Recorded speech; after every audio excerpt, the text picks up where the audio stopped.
Ada beberapa mahasiswa yang dulu dari Brawijaya, tentu kalau dari UB memahami Islamnya enggak lengkap, enggak seperti yang dari Pondokan, yang dari Unmu, yang dari UM, ITS, UNER. Beberapa dari mereka meneruskan ke Timur Tengah. Nah, mereka tahu Islam Timur Tengah, dikira itu satu-satunya model kebenaran. Yang enggak sama dengan Timur Tengah dianggap bid'ah, dianggap salah.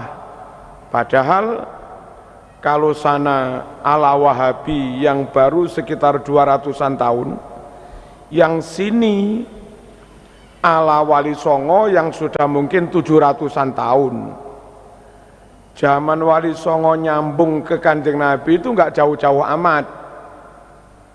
Kalau zaman Wahabi kira-kira tahun 17-an sekian, 18 sekian, nyambung sampai Kanjeng Nabi itu waktunya terlalu jauh. Paham nggih? Maka rumus secara umum, barangkali ada amal atau praktek ibadah yang di Nusantara ada dan diajarkan oleh ulama-ulama Nusantara, yang itu mereka warisi dari Wali Songo. Lalu ada ustadz-ustadz alumni Timur Tengah atau ustadz lokal tapi ngajinya kepada ustadz yang alumni Timur Tengah, lalu menyalah-nyalahkan praktek amal ibadah yang ada di sini itu. Pastikan yang benar yang ada di sini. Pastikan yang benar yang ada di sini. Zaman PD mawon. Contoh berorawuh teng Indonesia seenten namanya kumpul-kumpul teng masjid, kumpul teng omah, mau zikir-zikir, langit ah, mau syair-syair, sholawat, ken ditambahi ceramah, terus sadurunge bubar enten mamam, acara makan-makan biasa teng Indonesia ngoten niku. Teng Timur Tengah mboten patek lazim ngoten niku. Lalu mereka yang taunya Islam dari Timur Tengah dikira yang sini ini enggak ada, muter-muter dari rumah ke rumah itu loh, dikira enggak ada dalilnya. Para rawuh panjenengan bisa membaca di kitab Ar-Rasail As-Salafiyah karangan Muhammad bin Ali bin Muhammad Asy-Syaukani halaman 46. Faqad kana as-sahabatur rasyidun yajtami'una fi buyutihim wa fi masajidihim wa bainahum nabiyyuhum sallallahu alaihi wasallam yatanashadunal ash'ar wa yatadzakarunal akhbar wa yakulun wa yashrabun faman za'ama anna dzalika bid'ah faqad akhta'a. Niki kalimatnya ngoten niku, bahwa dari dulu zaman sahabat, zaman khulafaur rasyidin, mereka biasa kumpul-kumpul di rumah, dari rumah ke rumah, kumpul-kumpul dari masjid ke masjid, padahal masih ada Kanjeng Nabi, babainahum nabiyuhum, artinya praktek mereka itu dilihat, didengar Kanjeng Nabi. Apa yang mereka lakukan? Mereka bergantian melantunkan syair-syair, acaranya itu. Kalau kayak kita mungkin ya sholawatan atau apalah, syair. Lalu mereka saling bertukar kabar, saling memberi informasi. Gampangannya ono sing kultum lah, 2 menit, 5 menit, selesai acara wayak kulun wayak sorobun. Lalu sahabat itu makan-makan, minum. Jadi ya seperti persis yang ada di Islam Nusantara ini. Ada acara kumpul-kumpul PKK, paguyuban, tahlilan, hataman, manakipan, sholawatan, kelilingan dari rumah ke rumah sambil niat silaturahim, nanti terakhir acara makan-makan. Nah, sayang beberapa ustadz alumni Timur Tengah itu melihat di sana enggak ada, lalu dia mengatakan ini yang bid'ah, padahal ini yang sunnah, ada dalilnya. Itu dilakukan sahabat, dilihat Kanjeng Nabi. Paham ya? Sekali lagi, niki perlu kula omongaken krana Islam di Nusantara yang sudah benar, Islam gawanane Wali Songo niku lagi dibuli. Dan bulinya maaf, kula niku kadang kepingin menghormati mereka karena mereka cobaan, kepingin menghormati mereka karena mereka serbanan, kepingin menghormati mereka karena mereka gamisan, tampangnya juga islami banget, batu ireng, itu loh. Yang dari lesannya meluncur kalimat-kalimat yang Arab banget, alhamdulillah, astagfirullah, subhanallah, ya khair. Ngoten niku. Hanya terus kok perilakunya suka menfitnah. Kemarin para rawuh itu ada ser-seran yang itu secara tidak langsung mendiskreditkan Islam di Nusantara niki. Niku mengeser teng Kerawang, ditulis ada konser dangdutan dalam rangka peresmian pondok pesantren Al-Baghdadi. Lalu itu diposting, di-share, terus ditulisi Islam Nusantara bla bla bla, sesatnya kayak begini bla bla bla. Mari kembali kepada Al-Qur'an dan hadis. Kembali ke Quran hadis itu enggak salah. Tapi memposting begitu tanpa ada penjelasan peristiwa itu kapan, lalu itu pondok beneran apa enggak, lalu Islam Nusantara yang sering diidentikan dengan pesantren, sering diidentikan dengan NU, sikap NU kayak apa enggak ada penjelasan.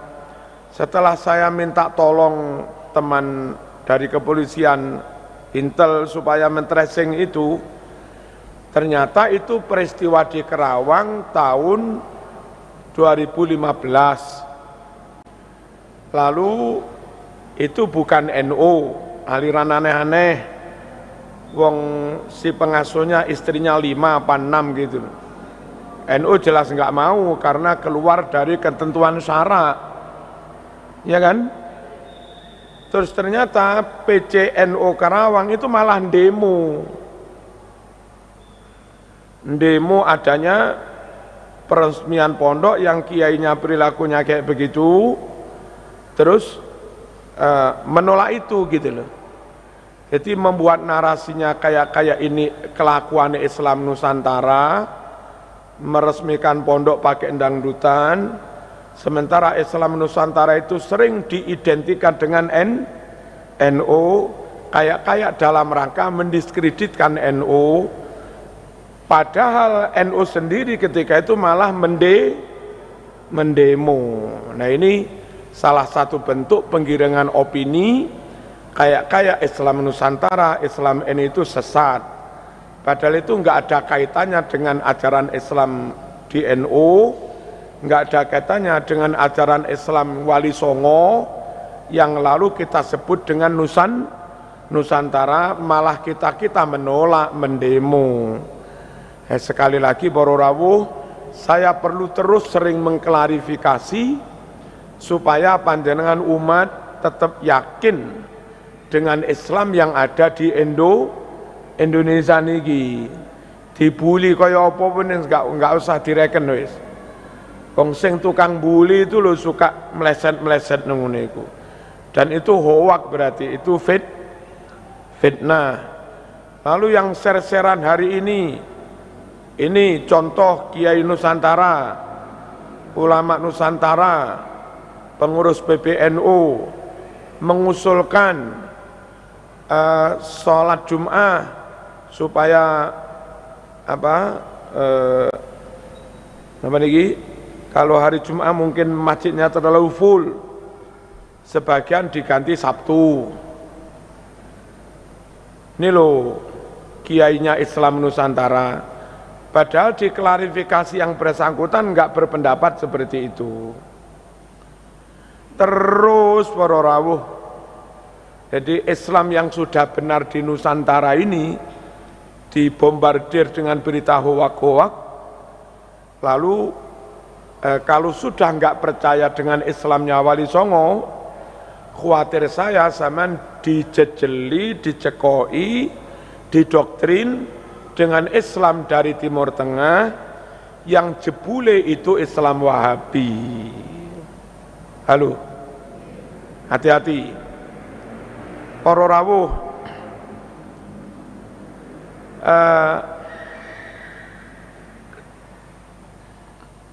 Islam di Nusantara ada tradisi kumpul-kumpul maca zikir, kumpul-kumpul baca syair, dan ternyata itu juga ada di zaman Kanjeng Nabi. Islam di Nusantara ada kebiasaan ba'da jamaah wiridan, kayak tadi zikirnya dibaca keras. Di dalam Sahih Bukhari, kitabnya Fathul Bari, juz 2, halaman 324, juga menginformasikan kepada kita bahwa zikir ba'da sholat di zaman Nabi dibaca dengan suara keras, seperti yang biasa kita lakukan. Kalimat hadisnya, inna raf'as sauti bidzikri hina yansarifun nasu minal maktubah kana ala ahdi Nabi sallallahu alaihi wasallam, bahwa berzikir dengan suara dikeraskan usai jamaah sholat fardu kayak begitu itu sudah ada sejak zamannya Kanjeng Nabi. Jelas nggih? Jelas nggih? Udah, pokok yang di sini itu Islamnya sudah benar. Lalu di Nusantara ada kebiasaan adab kepada yang sepuh. Anak salim dengan orang tuanya pakai begini. Murid santri salim dengan guru kiainya pakai begini. Menantu kepada mertuanya pakai begini, ya apa enggak? Marzuki ketika ketemu habaib sepuh juga begini. Nah, itu oleh beberapa ustadz yang jebolan Timur Tengah sempat muncul di ser-seran, nggak perlu salaman pakai begini, nggak ada dalilnya. Ini kasihan umat, gitu loh. Pokoknya rumusnya begini aja lah, bener kiai, ngono loh. Ya. Zaman wong awam maca medsos ra kober ngecek dalil sumpek sampean. Pokoke lek ana macem-macem sing bener kiai ngoten mawon. Hadis Bukhari nomor 4377. Sallar Rasul sallallahu alaihi wasallam adz-dzuhra rak'atain wal asra rak'atain wa baina yadayhi anazah faqamu faja'alu ya'khuduna biyadihi yamsahuna biha wujuhahum. Moga dipahami. Kalau rumiyin Nabi mas musafir ngimami sholat duhur dan asar masing-masing 2 rakaat, paham? Berarti jamak kosor. Selesai sholat jengkar, buyar, berdiri.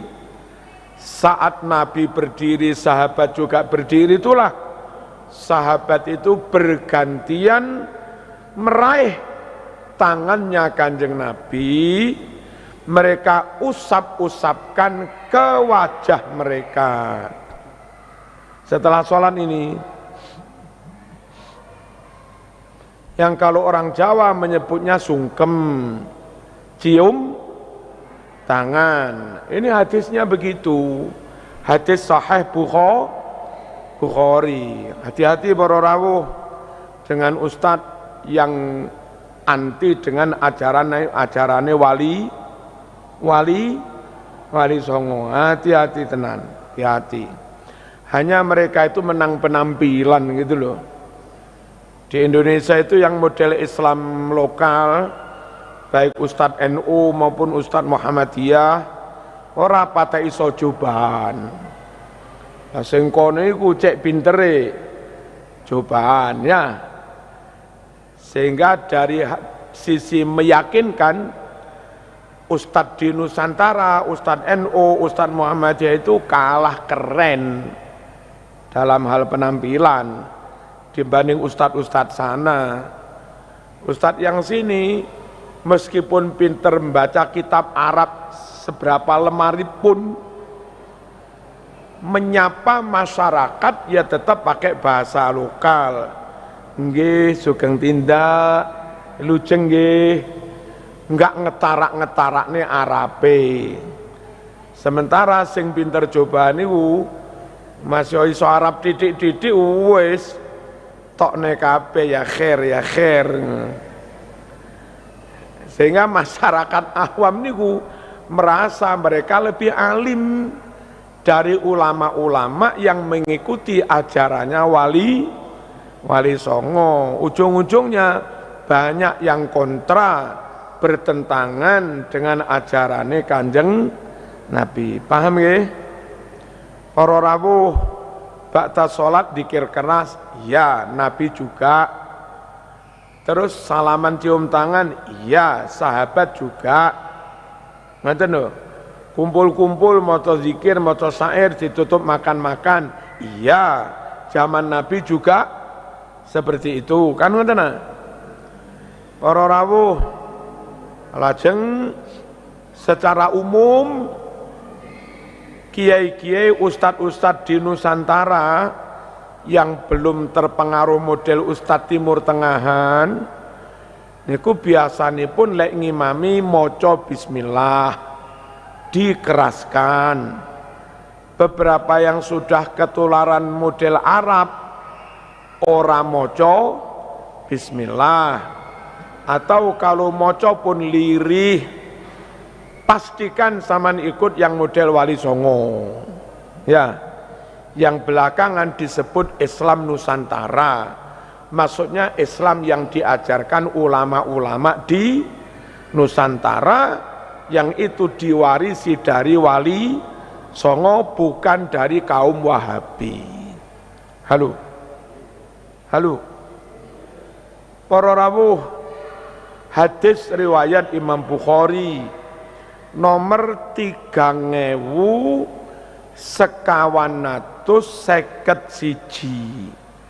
Kalimatnya, kana sallallahu alaihi wasallam yajharu bil basmalah, bahwa Kanjeng Nabi itu menjahar, mengeraskan bacaan basmalah. Tak baleni, bahwa Kanjeng Nabi itu mengeraskan bacaan basmalah. Panjenengan kalau melihat fatwa tarjih Muhammadiyah halaman 77 dan kitab fikih Muhammadiyah halaman 25 sama, juga mengharuskan pakai membaca bismillah. Ampun, paham nggih? Ojo gampang-gampang titik-titik Eropa, titik-titik Inggris, titik-titik India. Iki sing tukang ngalor ngidul karo ngliwet ning masjid iku apa jenenge? Napa? titik-titik India, titik-titik Pakistan, dandanane kopiahipun ala Afghanistan. Wis ora seneng kopiah model NU Muhammadiyah ngene wis ra doyan. Kek lapo ngono-ngene. Hah? Lapo? Wis bener nderek ulama-ulama di Nusantara yang memang mendapat mewarisi ilmu dari para wali songo. Nabi baca bismillah dikeraskan. Para rawuh, bagaimana melafadzkan niat? Niat aslinya di hati. Niatmu di hati ini yang menentukan sah atau tidak. Paham? Tapi kalau hatimu niat, lesanmu juga ngucap, boleh apa enggak? Boleh, apalagi ada kemaslahatan. Apa Nabi juga pernah melafadzkan, menyatakan niatnya secara lisan karena ada kemaslahatan? Jawabnya pernah. Contoh, ketika rombongan jamaah Kanjeng Nabi, jamaah haji, berangkat dari Madinah menuju Mekah, ambil mikot Bir Ali. Paham?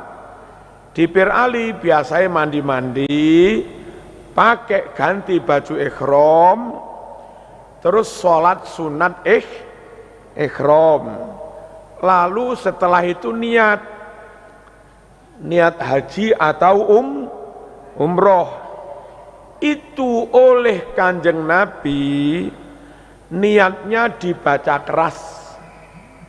Misalnya menyatakan itu niat ikhram umroh, Kanjeng Nabi dengan suara keras, labbaik Allahumma umrotan.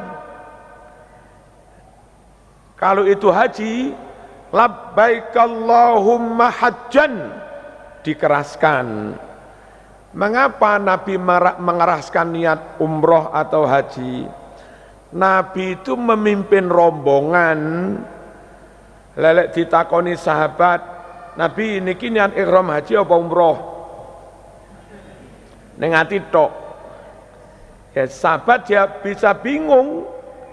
Sehingga satu rombongan itu bisa-bisa ada yang umroh, ada yang haji. Kacau. Wong sak rombongane reno-reno, ono sing umroh, ono sing haji. Enake lek umroh kabeh, haji kabeh. Makane demi kemaslahatan itu ben seragam, Nabi mengeraskan. Halo? Nabi mengeraskan niatnya haji atau umroh. Labbaik Allahumma hajjan. Paham nggih? Andai dilirih nenong ati tok, sahabate bingung. Jadi ojo terlalu keras menghukumi, melafadzkan niat bid'ah musyrik, ojo. Nabi itu juga pernah melakukan ketika itu memang ada kemaslahatan. Paham nanti? Dan masuk akal banget. Yang kedua, hadis riwayat Imam Muslim. Kanjeng Nabi tindak rawuh teng daleme Siti Aisyah garwane nanya sarapan, ngoten lho. Biasa wong lanang neng bojone takon sarapan isu-isu, kan sarapan Adik. Nabi yang ngono tindak teng daleme Siti Aisyah terus bertanya, hal indakum syai', wahai Aisyah, opo ono panganan, opo ono sarapan? Aisyah menjawab, la ya Rasulullah, mboten wonten wahai Rasulullah. Nah, bareng dijawab gak ono sarapan, Nabi menyatakan niat poso sunnah. menyatakan niat itu oleh Nabi dilafatkan. Nabi mengucap idzan ana asum. Ya wis lek ngono so I'm fasting day. Halo. I am fasting today. Ya wis lek ngono dina iki aku poso. Itu Nabi melafatkan, bukan kok begini di depan istrinya, "Dek ono sarapan?" "Mboten Mas." Orang ngono. Mengapa perlu dilafatkan?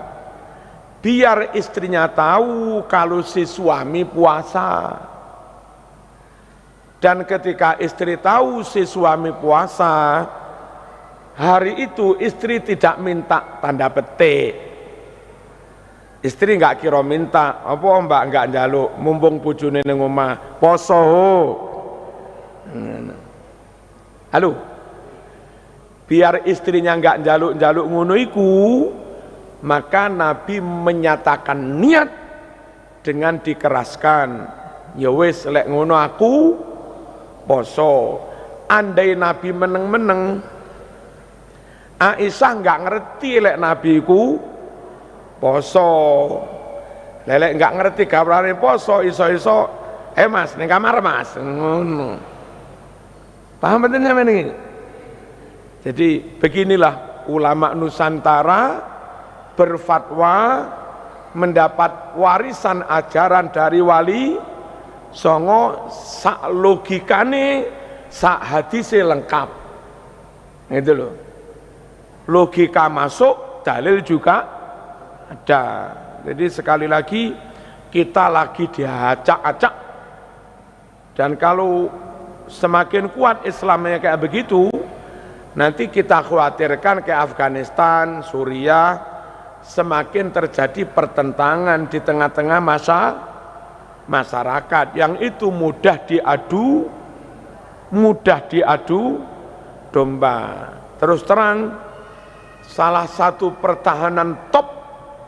pertahanan negara yang mungkin tidak kasat mata, tidak diperhitungkan bahwa itu bagian dari pertahanan negara, yo onone jamaah-jamaah itu masyarakat kampung, ono koncone sunatan bowo, ono koncone mantu bowo, ono koncone selamatan diundang genduren, ono tahlilan. Karena masyarakat itu biasa kene ngumpul ning kono, sok mben ono acara kene ngene ngumpul ning kono, sok mben maneh ono acara apa teko kene ngumpul rono, sehingga sak RW kenal kabeh, akrab kabeh, wong sering ketemu, ya toh, genduren ketemu, tahlilan ketemu, bowo ketemu, nyelawat ketemu, Agustusan ketemu. Lah masyarakat yang saling akrab, saling kenal, saling ketemu niku misale diadu domba, di fitnah-fitnah iku ngono iku mboten kenek. Kak, aku kenalkan biyen Kak ngono iku kon macam-macam tak kamplengi kon. Dipecah belah sulit, diadu domba sulit. Dan andai di kampung yang sudah menyatu saling mengenal itu ada pendatang baru berpaham lain, nggak gelem kumpul tonggo, nggak laporan Pak RT Pak RW, nggak gelem teko neng tahlilan, diundang genduren yo ora teko, tertutup, wajah yo ditutup, saben mulih nggawa kresek ireng, isine napa yo gak weruh. Nek teng kampung yang model kayak tak critakne niku, ana wong model ngene iki sedina wis dadi rasan-rasan. Sapa iku? Wong apa iku? Aliran apa iku? Ngono. Ya ora? Diluke konangan dilaporne Babinsa. Diluke konangan dilaporne Babin Kamtipmas.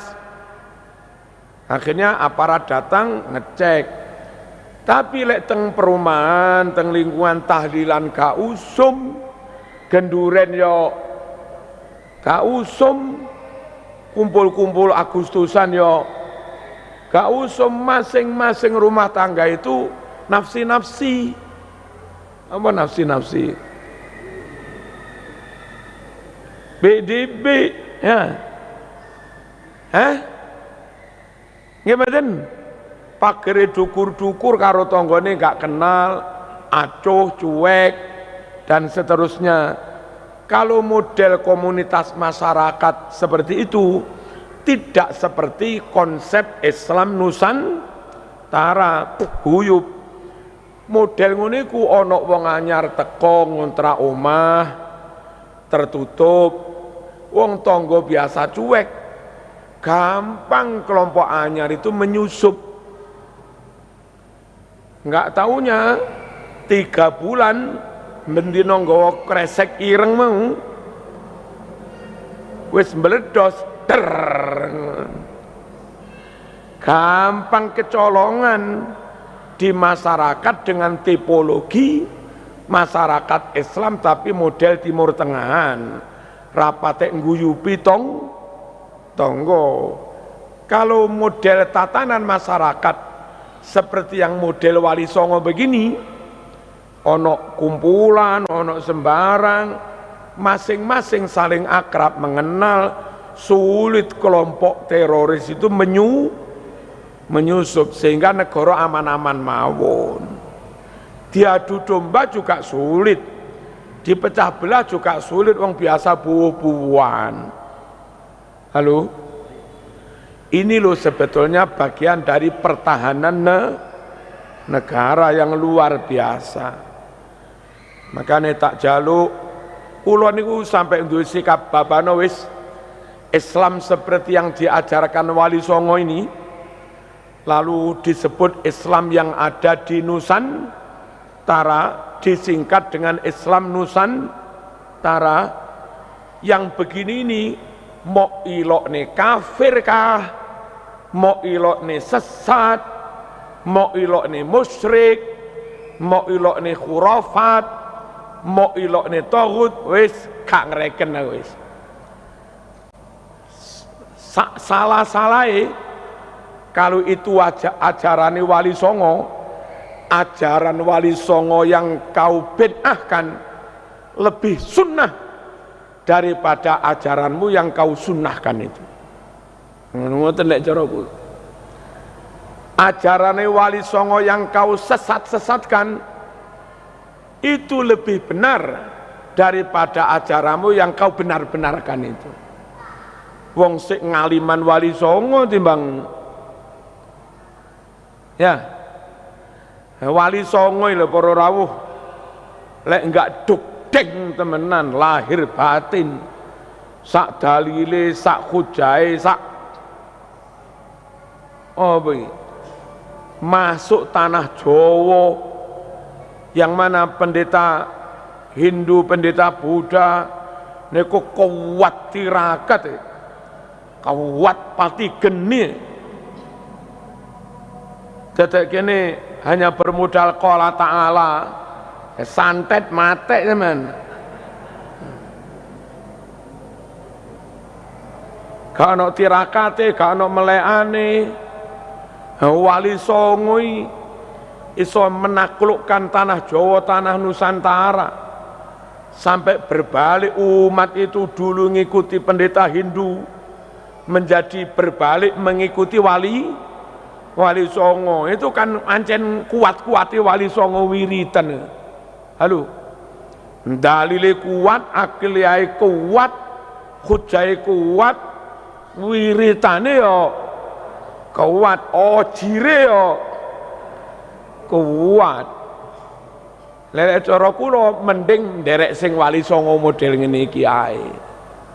Dil Allahumma shalli ala sayyidina Muhammad. Islam di Indonesia itu secara umum mulai Sabang sampai Merauke itu tata cara sholatnya sama. Niat dilafatkan boleh, di hati tok juga boleh. Salat ngimami gawe bismillah, mulai Sabang sampai Merauke secara umum ngoten niku. Terus lek subuh biasanya maca kunut. Ngoten niku. Riwayat Imam Bukhari nomor 1001. Su'ila Anas hal qanata Rasulullah sallallahu alaihi wasallam fi salati subhi, apakah Rasulullah membaca kunut di dalam sholat subuh? Ini riwayat Bukhari loh. Sahabat Anas menjawab, na'am ba'dar ruku'. Iya, Kanjeng Nabi kalau subuh membaca kunut setelah bangun dari ruku. Islam di Indonesia kayak begitu sah? Ya betul. Nek Islam sampean teng Timur Tengah wis gak usum nguniku. Nah repote kadang itu ustadz begitu menteror orang kampung. Lapo kon kunut? Arab itu ora kunut. Sebetulnya yang lebih persis ajaran Nabi kan Islam Arab, bukan Islam sini, kan ngono. Jawaban Islam Arab sadurunge Wahabi, oke. Tapi Islam Arab setelah dikuasai Wahabi berubah, sehingga sekedar dengan alasan Arab itu enggak menjamin mesti sesuai dengan ajarane Kanjeng Nabi, karena sudah bertahun-tahun diatur, diajar, diwarnai oleh paham Wahabi. Halo? Paham? Pakai kunut apa lafat, nah, niatnya dilafatkan monggo, enggak dilafatkan yo monggo, pakai bismillah. Zikir dibaca keras. Kalau sekiranya ada syekh sepuh rawuh, misalnya Nyun Sewu, moro-moro Habib Akil rawuh teng mriki, Habib Bakir rawuh teng mriki, monggo tirulah sahabat nyium tangane Kanjeng Nabi. Kalau sekarang Nyun Sewu kita enggak bisa mencium tangane Kanjeng Nabi, ciumlah para ulama, para habaib yang mewarisi ilmu dan akhlaknya Kanjeng Nabi. Nah, kadang-kadang kita dalili dengan itu, sahabat itu cium tangannya Nabi. Nggak apa-apa toh kita cium tangannya ulama. Mereka bantahnya begini, ulama apa Nabi? Ngono ya? Enggak ngregetnya dengan ini. Jadi kita itu cium tangannya habaib, tangannya para ulama. Dalil kita meniru sahabat yang cium astane Kanjeng Nabi. Itu langsung diengkel karo wong ngono iku. Ulama apa Kanjeng Nabi? Kan bukan. Ngono. Langsung tak jawab, kon apa sahabat?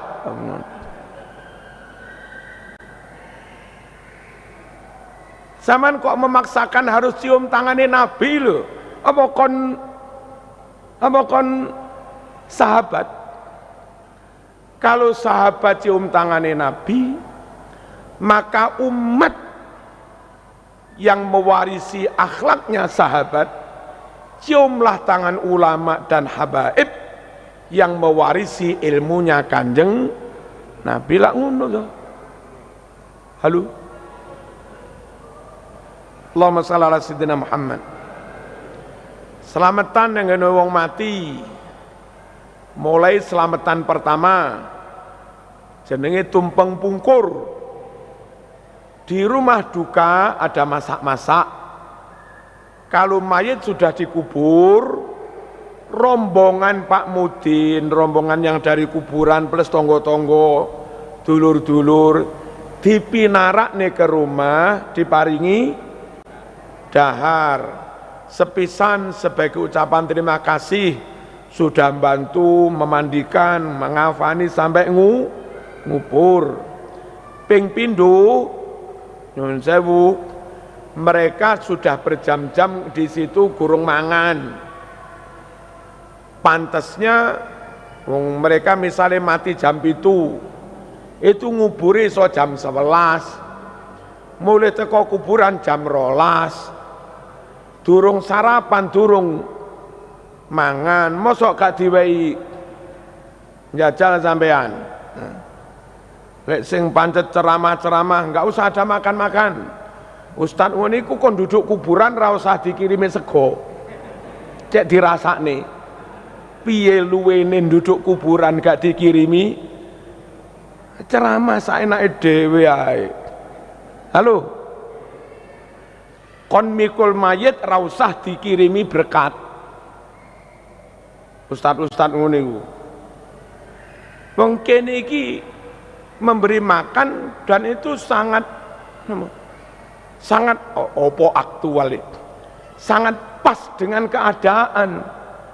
Mereka dari tadi pagi belum makan, ngebruk tanah kuburan sakmono kae yo kesel melaku jarak 500 meter yo kesel ket isuk durung sarapan opo salahe diwehi mangan ngono lho. Halo. Makanya terus setelah mayit dikubur, tamu-tamu diparingi dahar. Sangat makul, gitu?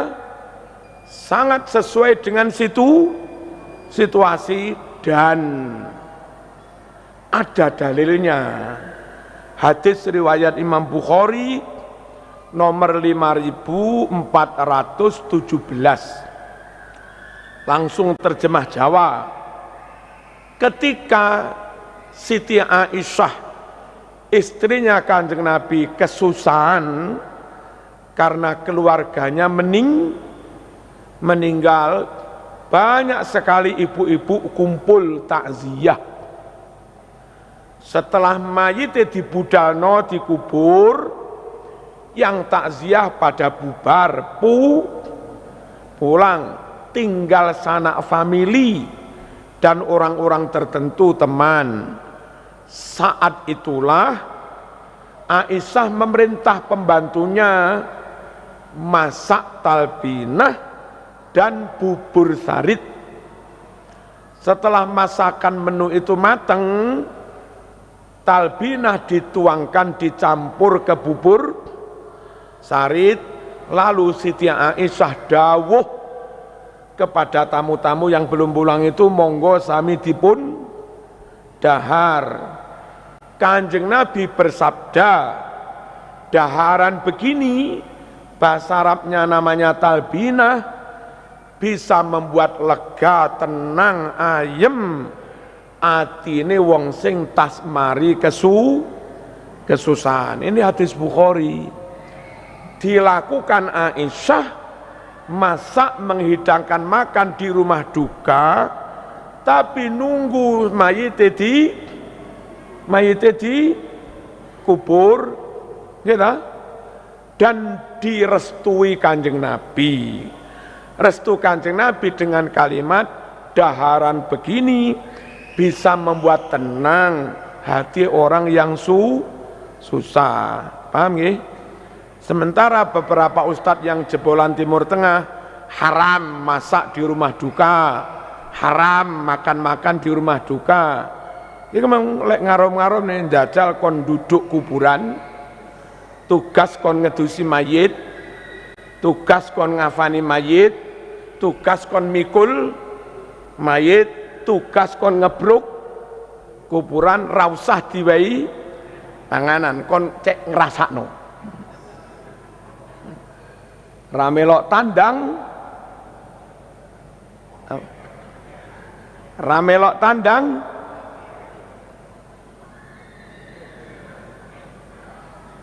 lek cara Blitar ramelok tandang dawuh tok. Lek cara Malang ramelok tandang ngomong tok. Lek cara Surabaya ramelok tandang apa? Apa?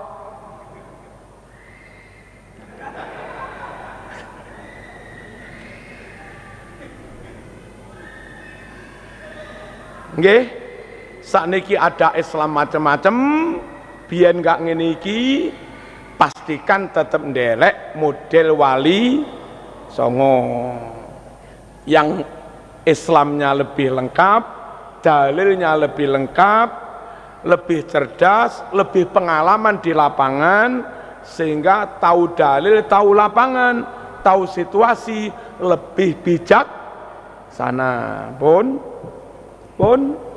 Al-Fatihah.